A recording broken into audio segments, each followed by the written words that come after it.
আসসালামু আলাইকুম সবাইকে। আশা করি সবাই অনেক ভালো আছেন। সকাল সকাল এই যে পাট ক্ষেতের সিবি দিয়ে দিছি আমাদের পাট ক্ষেত দেখার জন্য।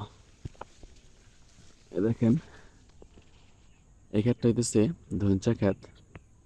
ধইঞ্চা ক্ষেতের নিচে খুব একটা ঘাস থাকে না। এই ধইঞ্চার যে পাতাগুলো আছে সেই পাতাগুলো পইরে ঘাসগুলো একদম মইরে যায়। হ্যাঁ, তো পাট ক্ষেতের নিচে অনেক ঘাস থাকে, সেগুলো সাফ করে দিতে হয়। এই ক্ষেতের যে ঘাসগুলো ছিল সব পরিষ্কার করে দেওয়া হয়েছে। আর এই ক্ষেতের দেখেন, যে ঘাসগুলো ছিল অমনি ছিল, ওই ধইঞ্চার পাতা পইরে পইরে সব ঘাস মরে গেছে। তো চলেন আমাদের খেতে যাই, আমাদের ক্ষেতের কি অবস্থা সেটা আপনাদেরকে দেখাই। সামনে হইতেছে আমাদের পাট ক্ষেত। আমাদের পাট ক্ষেতটা হইতেছে একদম নদীর পাড়ে। এই যে হইতেছে আমাদের ক্ষেত, এই যে এটা হইতেছে আমাদের পাট ক্ষেত। হ্যাঁ, কয়েকদিন আগে এই ক্ষেতের আগাছা পরিষ্কার করে দেওয়া হয়েছে। তো আজকে আসলাম আবার ক্ষেতটা দেখতে। ক্ষেতের এখন বর্তমান পরিস্থিতি কীরকম। আমাদের এই সাইডে যে পাটগুলো আছে সবগুলাই কিন্তু মোটামুটি ভালোই বড়। হ্যাঁ, তো অন্য সাইডে যে পাটগুলো আছে, অন্য সাইডের পাটগুলো আপনাদেরকে দেখাই চলেন। এই যে এখন যাইতেছি অন্য পাশে, অন্য পাশের পাটের অবস্থা কীরকম সেটা আপনাদেরকে দেখাবো। যে এই পাশে কিন্তু খুব একটা পাট বড় হয় না, এই যে দেখেন একদম ছোট ছোট এই সাইডের পাট। আর ওই পাশে যে পাটগুলো দেখলেন ওইগুলো কিন্তু মোটামুটি ভালোই বড় হয়েছে। তো আমাদের ক্ষেতের এখন বর্তমানে পাট ক্ষেত বা ধইঞ্চা ক্ষেত যেটাই বলেন, ক্ষেতের বাতর খুঁজে পাওয়া কষ্ট হয়ে যায়। তার কারণ হচ্ছে সবগুলো পাট এবং ধইঞ্চে বড় হয়ে গেছে। বড় হয়ে এই দেখেন এই ক্ষেতের বাতরটি খুঁজে পেতেছি, মানে আমি যে রাস্তা দিয়ে যাবো নদীর পাড়ে রাস্তায় খুঁজে পেতেছি না।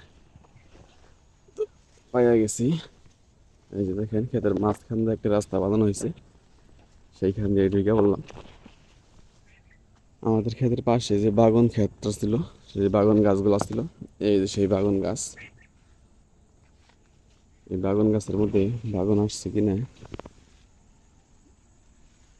আপনাদেরকে দেখাই। এই যে দেখেন, এই যে বাগান, বাগানের মধ্যে পোকা ধরে একদম হয়ে গেছে, কিন্তু বাগান নেওয়ার মতো লোক নাই। তো ক্ষেতের বাতরের মাঝখান দিয়ে যাইতেছি। এই যে এটা হইতেছে অন্য জনের ক্ষেত, আর এটা হইতেছে আমাদের ক্ষেত। আর মাঝখান দিয়ে হইতেছে নদীর পাড়ে যাওয়ার রাস্তা। তো আস্তে আস্তে নদীর পাড়ের কাছে আইসা পড়ছি। এই যে নদীর পাড়,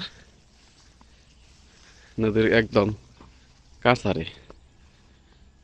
ক্ষেতের মাটি ভাঙ্গে ভাঙ্গে নদীতে পড়তেছে।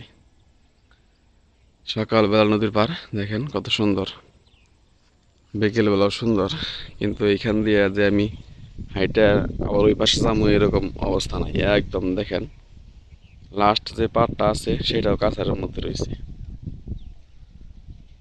তো নদীর পাড়ের আবাদে কোনো নিশ্চয়তা নাই, কতটুকু ফলন পাবো সেটা বলা যাবে না, কারণ যে কোনো সময় ভাঙ্গে ভাঙ্গে পুরো ক্ষেতটাই পড়ে যেতে পারে, এরকম একটা অবস্থা হয়ে যেতে পারে।